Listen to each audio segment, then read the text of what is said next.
Hello दोस्तों, स्वागत है आपका हमारे यूट्यूब चैनल में।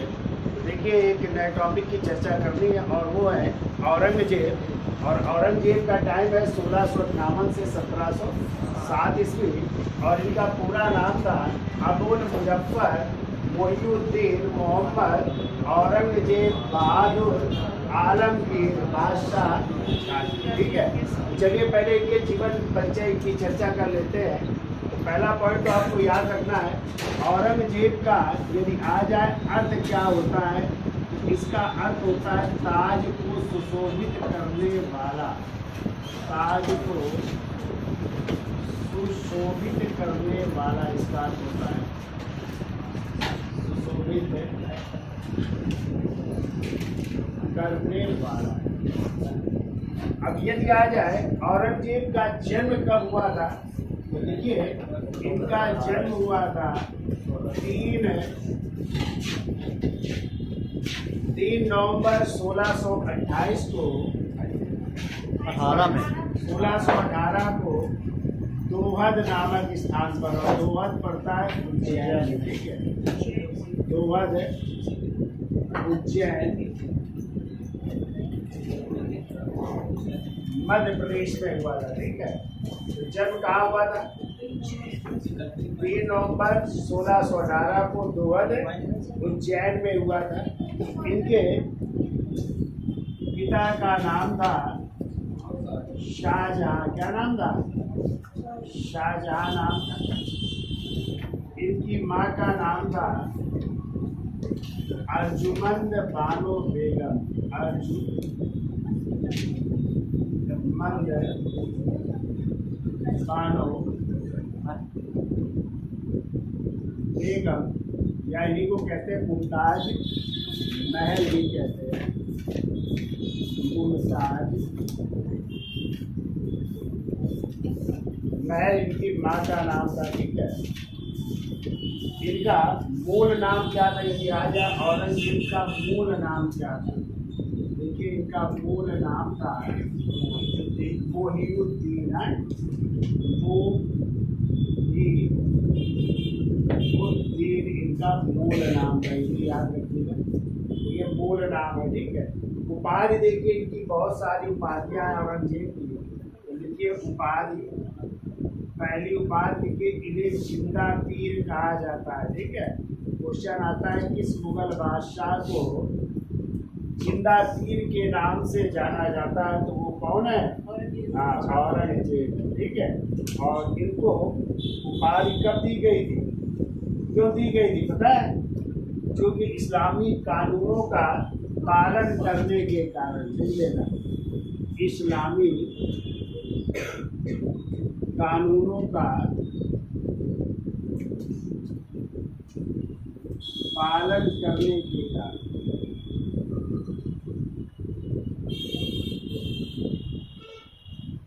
इन्हें जिंदा पीर कहा जाता है। ठीक है, दूसरी इनकी उपाधि लिखिए शाही दरवेश भी कहा जाता है। दूसरी उपाधि लिखिए शाही दरवेश। कहते हैं बड़ा सीधा साधा जीवन था इनका, इस कारण जो है इन्हें किस नाम से जाना जाता है? शाही दरवेश के कारण। सीधा साधा जीवन, सीधा साधा सीधा साधा जीवन व शराब न पीने के कारण। शराब नहीं पीता, शराब न पीने के कारण इसे शाही दरवेश भी कहते हैं। ठीक है, ये देखो इसे हाफिज भी कहते हैं। ठीक है, और हाफिज जी वो होते हैं जिनको कुरान क्या होती है? कंठस्थ होती है, बड़ी अच्छे से कुरान याद होती है। तो जो हाफिज इन्हें कहा गया कुरान कंठस्थ होने के कारण। कुरान कंठस्थ होने के कारण इन्हें हाफिज भी कहा जाता है। ठीक है, फिर इन्हें जो है बहादुर भी कहा जाता है। चौथा लिखिए बहादुर। और ये बहादुर की उपाधि दी थी शाहजहां। किसके द्वारा दी गई? शाहजहां। तो दो हाथी थे, एक का नाम था, क्या नाम था उन हाथियों का, तो सुधारक और दो हाथी थे, कहते हैं सुधारक, एक का नाम था सुधारक और दूसरे का नाम था सुंदर। ये दोनों हाथी जो है आपस में भिड़ जाते हैं, ठीक है। इस कारण जो है इनको अपने काबू में किया था इन्होंने, दोनों हाथियों को, और इस काबू में करने के कारण जो है शाहजहां ने इनको कौन सी उपाधि दी, बहादुर की उपाधि, ठीक है। ये देखिए पांचवी लिखिए, इन्हें औरंगजेब भी कहते हैं, और औरंगजेब की उपाधि इन्होंने स्वयं धारण की है, इन्होंने स्वयं धारण की। और एक और उपाधि लिख लीजिए इनको जो है आलमगीर भी कहते हैं, ठीक है, और ये भी स्वयं धारण करते हैं, आलमगीर भी कहा जाता है, ये भी उपाधि इन्होंने स्वयं धारण की। इतनी सारी तो उपाधियां हैं, यहाँ तक याद हो जाएगा। जन्म कब हुआ? 3 नवंबर 1618 को लोहर उज्जैन मध्य प्रदेश में। पिता का नाम था शाहजहां, माँ का नाम था अजमत बानो बेगम या मुमताज महल। इनका मूल नाम था मोहिउद्दीन।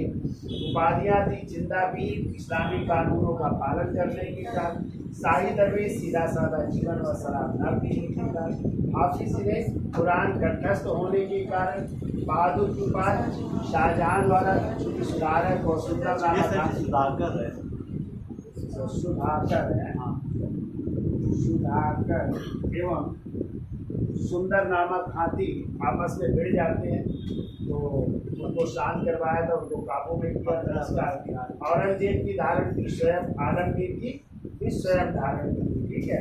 इनके गुरु का नाम लिख लो यहीं पे, तो गुरु का नाम क्या था, गुरु का भी नाम लिख लो या शिक्षक इनके लिख लो, अब्दुल लतीफ सुल्तानपुरी, गुरु या शिक्षक लिख लो। पहला नाम लिखिए अब्दुल लतीफ सुल्तानपुरी, अब्दुल लतीफ सुल्तानपुरी, तो ये थे शिक्षक। दूसरे एक और शिक्षक का नाम लिखिए मीर हाशिम गिलानी, मीर हाशिम गिलानी, ये शिक्षक थे। ये दोनों शिक्षक थे, ठीक है। अब यदि आ जाए ये किस सूफी सिलसिले के अनुयायी थे, ठीक है, तो अनुयायी इस सूफी सिलसिले का था औरंगजेब, तो लिख दो वो नक्शबंदी सिलसिले के मीर मासूम का शिष्य था। वो नक्शबंदी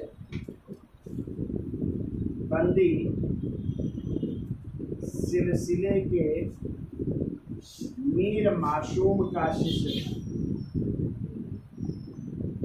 नक्शबंदी सिलसिले के मीर मासूम का शिष्य था। अनुयायी लिख लिया, नक्शबंदी सिलसिले के मीर मासूम के अनुयायी थे, ठीक है। अब देखिए इनका विवाह किसके साथ हुआ, और इनके पुत्र, 5 पुत्र थे, कई बेटियां थी, उनकी भी चर्चा कर लेते हैं। तो इसका स्क्रीन शॉट ले लो, फिर आगे चलते हैं। तो देखिए औरंगजेब के कई विवाह हुए थे। तो पहली पत्नी का नाम लिखिए, पहली पत्नी का नाम था दिलराश बानो बेगम, दिलराश बानो बेगम, या इन्हीं को कहते हैं राबिया बीवी। क्या कहते हैं?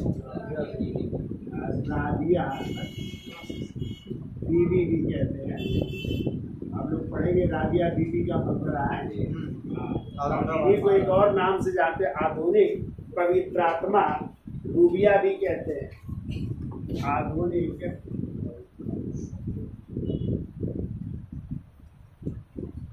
पवित्रात्मा रूबिया के नाम से भी जानते हैं। जो कहाँ की थी, ये फारस राजघराने की राजकुमारी थी। फारस का मतलब समझ रहे हो? हाँ, फारस का मतलब कल हमने अभी चर्चा की थी, ईरान है, वो फारस राजघराने की राजकुमारी, यानी ईरान से संबंध थे, ठीक है। ईरान की राजकुमारी थी, ठीक है।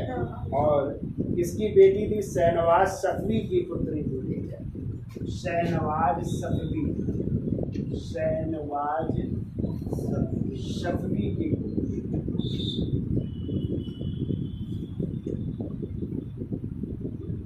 शहनवाज सफवी की पुत्री थी, ठीक है। और इनका विवाह हुआ था 1637 ईस्वी में। 1637 ईस्वी में विवाह हुआ है, ठीक है। और इनकी मृत्यु हो रही है 1657 ईस्वी में। मृत्यु लिख लीजिएगा, इनकी मृत्यु 1657 ईस्वी में, जब इनके पुत्र थे, दो बेटे थे। एक पुत्र था आजम और दूसरा बेटा था इनका अकबर है। अकबर, शहजादा अकबर हैं, वो अकबर नहीं है हमारे के बेटे, ठीक है। यहाँ पे भी अकबर एक है, ठीक। तो आजम और अकबर ये दो बेटे थे। तो कहते हैं जब अकबर का जन्म हुआ, इन्हीं के जन्म के समय इनकी मृत्यु हो जाती है, इसकी राबिया बीवी, ठीक है। और इनका मकबरा यदि पूछा जाए, राबिया बीवी या दिलरास बानो बेगम का मकबरा, ये पे नोट कर लीजिएगा। इसका मकबरा है औरंगाबाद। कहाँ पे है? औरंगाबाद में है। और औरंगाबाद कहाँ पड़ता है? महाराष्ट्र में पड़ता है।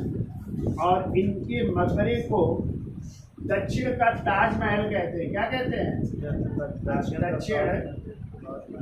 का ताजमहल कहते हैं, या इस ताजमहल की फुहड़ नकल भी कहते हैं। पूछा जाता है किसे ताजमहल की फुहड़ नकल कहा जाता है, तो राबिया बीवी के मतलब ऐसे ही बनाया गया, जैसे आगरा का ताजमहल है मुमताज महल का, सेम इसकी नकल की गई है। तो लेकिन उस तरह बन नहीं पाया, इसलिए इसे ताजमहल की फुहड़ नकल या दक्षिण का ताजमहल पूछा जाता है। कि राबिया दौरानी का मकबरा या बीबी का मकबरा या राबिया बीबी का मकबरा, या इसे जो है काला ताजमहल भी कहते हैं। क्या कहते हैं? क्योंकि वहाँ पे ब्लैक पत्थरों से इसे बनाया गया, जैसे ये है संगमरमर के पत्थर से, वो ब्लैक संगमरमर के पत्थरों से बनाया गया, ठीक है। कहाँ पे मकबरा इनका? औरंगाबाद। बेटे याद हो जाएंगे, दोनों बेटे कौन कौन बेटे? आजम एवं अकबर, ठीक है, ये याद रखिएगा। अब देखिए दूसरी इनकी पत्नी की चर्चा कर लेते हैं, या काला ताजमहल भी लिखते हैं। क्या कहते हैं? काला ताज भी कहा जाता है। काला ताजमहल कहते हैं, इससे इसकी परछाई मतलब रात जब मतलब कहते हैं पानी देखो तो उसका काला ताजमहल हो सकता है, लेकिन कहते हैं पत्थरों का प्रयोग हुआ है। अब देखिए दूसरी इनकी पत्नी, दूसरी पत्नी थी, लिख लीजिए, रहमत उन निशा थी। रहमत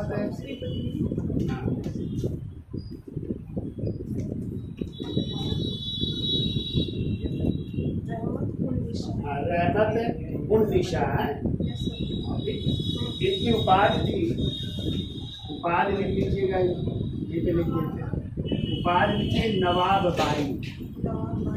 नवाब बाई की उपाधि थी। और ये जो है कश्मीर के राजा थे। कश्मीर के राजा राजू की पुत्री थी। किसकी बेटी थी? राजू की पुत्री थी। कश्मीर के राजा थे जिनका क्या नाम था? राजू की पुत्री, ठीक है। अब इनके भी पुत्र थे, लीजिए, इनके भी दो पुत्र थे। एक पुत्र का नाम था मुअज्जम। क्या नाम था? मुअज्जम। और यही मुअज्जम जो है आगे चल करके किस नाम से बादशाह बनेंगे? बहादुर शाह प्रथम के नाम से। किस नाम से? बहादुर शाह प्रथम, या इन्हीं को कहेंगे शाह आलम प्रथम के नाम से गद्दी पर बैठेंगे। ठीक है, तो जब औरंगजेब की मृत्यु होगी तो यही अगले बादशाह बनेंगे 1707 से 1712 ईस्वी तक। ये आप लोग जब उत्तर मुगल काल पढ़ोगे वहाँ पे पढ़ेंगे। तो औरंगजेब की मृत्यु के बाद कौन बनेगा? मुअज्जम। यही मुअज्जम अपने छोटे भाई आजम को जाजव के युद्ध में, किस युद्ध में? जाजव में पराजित करके जो है बहादुर शाह प्रथम के नाम से गद्दी पर बैठेंगे जून 1707 में। ठीक है, दूसरे इनके बेटे एक और थे और उनका भी नाम लिख लीजिए। वो बड़े बेटे थे मिर्जा मोहम्मद सुल्तान। लोग मिर्जा मोहम्मद सुल्तान, ये जो है बड़े पुत्र थे। ठीक है, बड़े पुत्र। ये दोनों किससे उत्पन्न थे? इन्हीं नवाब भाई रहमतुल निशा से उत्पन्न ये बेटे थे। ठीक है, याद हो जाएगी। तीसरी पत्नी लिखो इनकी, उनका नाम था उदय पुरी महल। क्या नाम था? उदयपुरी महल। लिखो उदयपुरी महल, या इन्हीं को औरंगाबादी महल भी कहते हैं। ठीक है, नाम भी अजीबो गरीब है। औरंगाबादी महल के नाम से भी जानी जाती है। और इनसे भी एक इनका पुत्र था जिसका नाम था काम बख्श। इनका पुत्र इनके पुत्र का नाम है काम बख्श। और ये सबसे छोटा पुत्र था, सबसे छोटा पुत्र। इस तरह औरंगजेब के कितने बेटे हो गए? 5 बेटे। ठीक है, कौन कौन?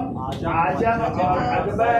यहाँ पे मुअज्जम और मोहम्मद सुल्तान सबसे बड़े ये है और सबसे छोटा बख्श। औरंगजेब जब मरेंगे तब तक 2 बेटों की मृत्यु हो चुकी होगी, इसकी मिर्जा सुल्तान की और शहजादा अकबर।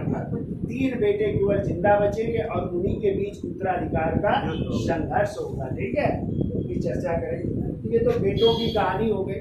अब इनकी बेटियां भी थी, उनकी भी चर्चा कर लेते हैं। यहाँ तक याद हो जाएगा। क्यों है? कितने बेटे हैं? 5। और पत्नियां कितनी हैं? 3। राजबानो बेगम, जिन्हें राबिया बीबी कहते हैं। दूसरी है रहमतुन्निसा नवाब भाई, और तीसरी है उदयपुरी महल। ये 2 बेटे थे, ये 2 बेटे थे और इनके एक बेटा था जिसका नाम था काम है। ठीक है, इसके साथ ले लो, फिर आगे चलते हैं। तो देखिए पुत्रियां भाई,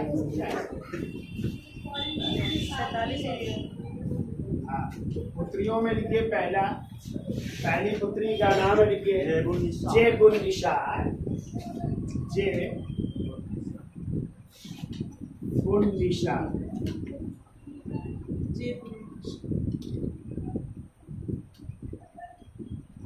जेबुन्निसा। ठीक है, पूछा जाता है ये किस नाम से कविताएं लिखती थी? तो कविताएं में लिखती थी फारसी में।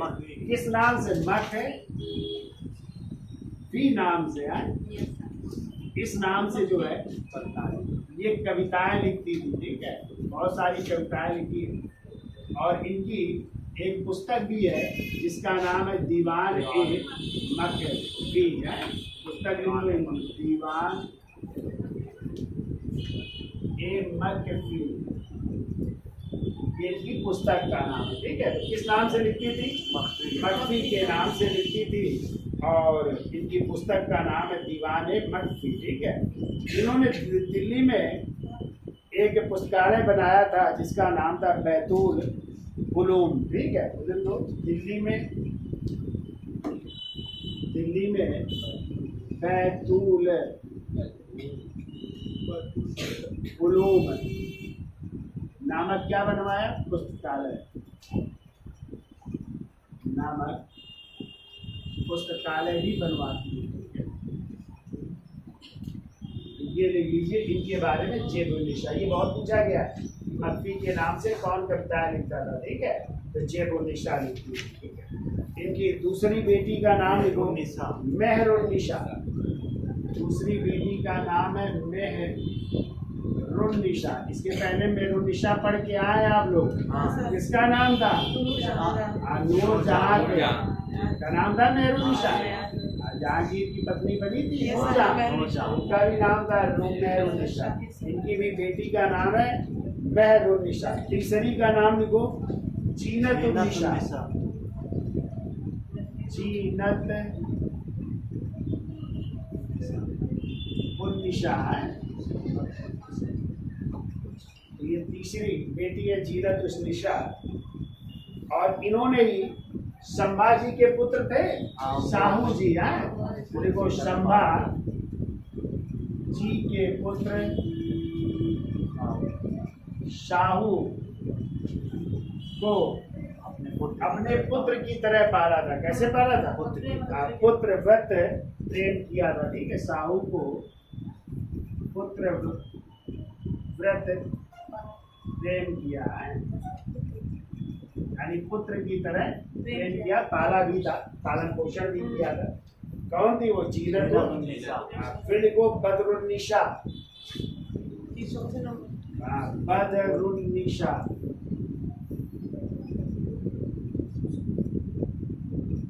ये बेटी थी बदरुन्निसा। और पांचवी लिखो जुबदत उन्निसा।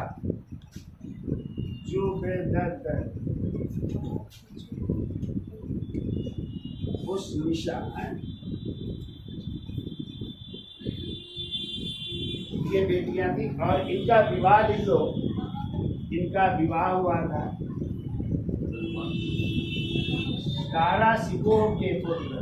एक दारा सिको के पुत्र थे सुलेमान सिको, लेकिन उनको तो मौत के घाट उतार दिया गया था। तो दारा सिको के छोटे पुत्र, एक और बेटे थे दारा सिको के छोटे पुत्र, जिनका नाम था सिपर सिको। क्या नाम था?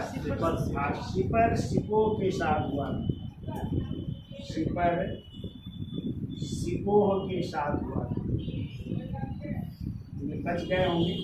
इनके साथ विवाह हुआ था इनका, औरंगजेब की बेटी का, मतलब भाई बहन का विवाह कह सकते हैं ना।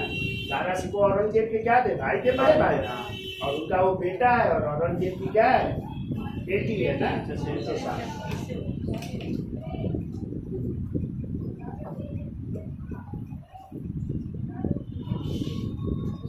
तो कितना याद हो जाएगा क्यों भाई? इन 5 बेटियां जेबुनिशा, इनके बारे में याद रखिएगा। मक्फी के नाम से कविताएं लिखती थी, पुस्तक है दीवाने मक्फी। मेहरुन्निसा हो गई। जीनतुन्निसा, ये भी याद रखिएगा, संभाजी के पुत्र शाहू को इन्होंने पाला पोसा था, पुत्रवत व्यवहार किया था। बदरुन्निसा और जुबदत-उन्निसा, इनका विवाह हुआ था दारा सिको के छोटे पुत्र सिपर सिको के साथ हुआ था। ठीक है, अब देखो अगला पॉइंट। देखो औरंगजेब ने शिक्षा तथा सैनिक शिक्षा का प्रशिक्षण लिया। औरंगजेब ने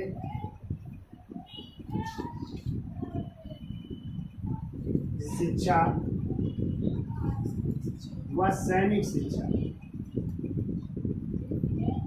शिक्षा व सैनिक शिक्षा का प्रशिक्षण लिया तथा कुरान एवं हदीस का ज्ञाता था। कुरान व हदीस है ना, धार्मिक पुस्तक। तो देखो कुरान व हदीस का ज्ञाता था तथा वह नस्तालिक व शिकस्त, बड़ी अच्छी लेखक भी था वो। देखो नस्तालिक व शिकस्त को लिखने में निपुण था। नस्तालिक व शिकस्त को लिखने में निपुण था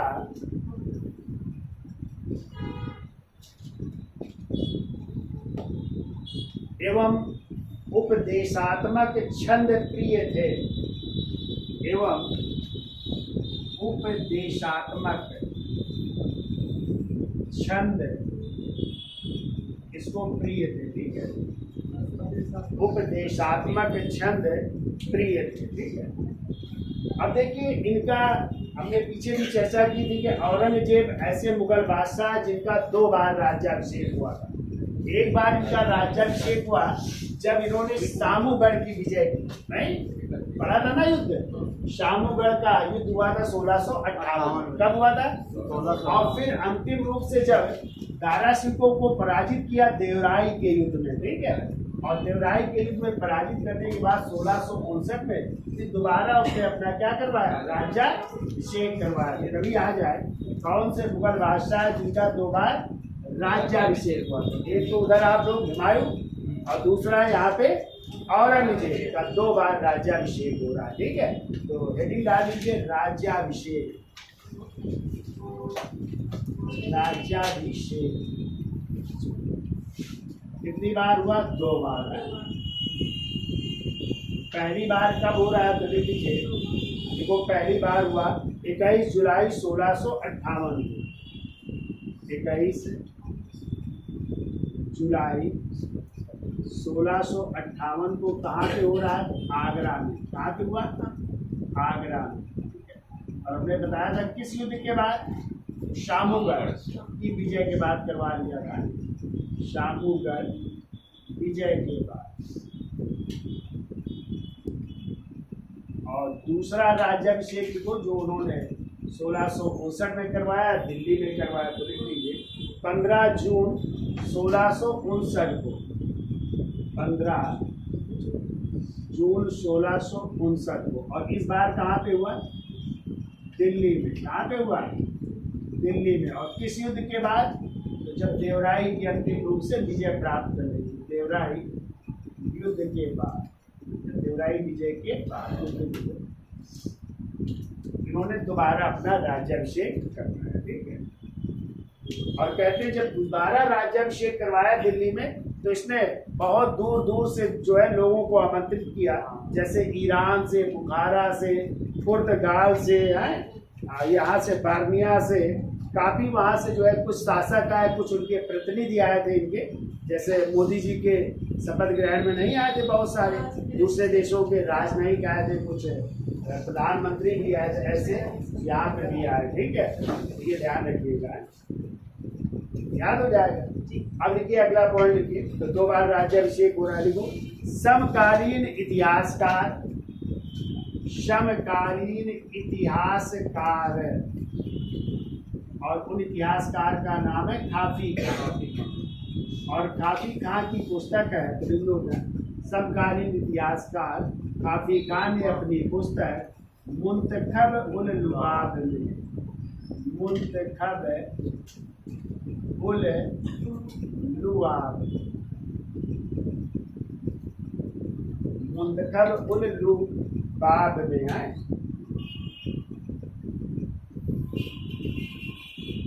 देखो क्या लिखते हैं, कहते हैं सिंहासन पर बैठने के बाद औरंगजेब ने, सिंहासन पर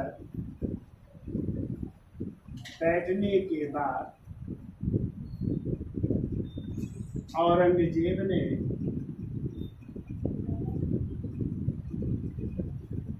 जजिया,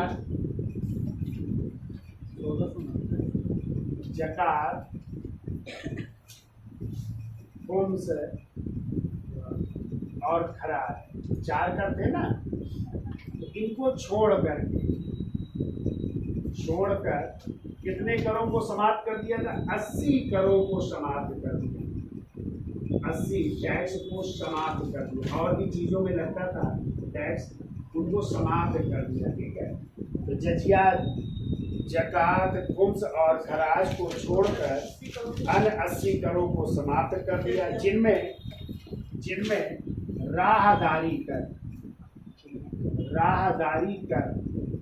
ये था पथ कर। क्या था ये? पथ कर का मतलब जो आप लोग देते हो आज भी टोल टैक्स नहीं देते हो, तो वो उस समय भी लगता था पथ कर है। और दूसरा लिख लो पानदारी, दूसरा था कर पानदारी, पानदारी करता, ये चुंगी करता। क्या था? चुंगी। आप लोग देखते होंगे गांव में कोई भी सामान बाजार बिकने जाता है तो चुंगी लगती है ना, गाड़ी से जा रहा तो 5-10 रुपए की 20 रुपए की चुंगी करवानी पड़ती है, तब चलता था ये। तो पानदारी कर ये भी थे, इनमें शामिल थे, ठीक है। तो देखो क्या लिखा, 80 करों को समाप्त कर दिया, जिनमें राहदारी व पानदारी एवं अन्य स्थानीय कर थे, एवं अन्य स्थानीय कर थे, जिन्हें आबवाब कहा जाता था, जिन्हें आबवाब कहा जाता था, आबवाब कहा जाता था, इन लोगों को आए ये 80 कर जो है क्या कर दे रहा है, समाप्त कर रहा है। ठीक है, अब देखिए इसके बाद जो है औरंगजेब ने अपना साम्राज्य विस्तार किया।